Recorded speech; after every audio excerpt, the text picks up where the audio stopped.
Nie. Na zajtra si spravte domácu úlohu. Najstrašidelnejšia veta v škole. Nie. Prídem domov, hodím tašku na zem.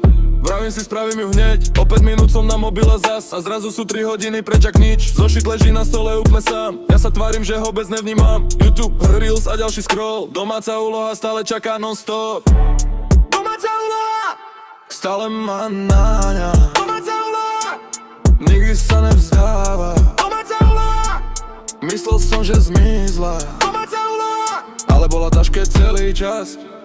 Je 9 večer, začína panika. Zajtra 1. hodina matematika. Otváram zošit, pozerám na zadanie a rozmýšľam, či toto nie je šifrovanie. Píšem rýchlo jak posledný boss fight. Mozog ide turbo mod all night. Keď konečne dopíšem posledný riadok, cítim sa jak hrdina, čo zachránil svet.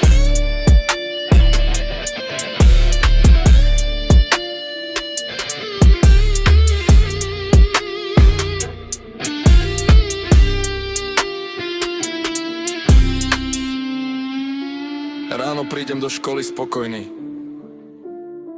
a učiteľ povie: dnes si úlohy kontrolovať nebudeme.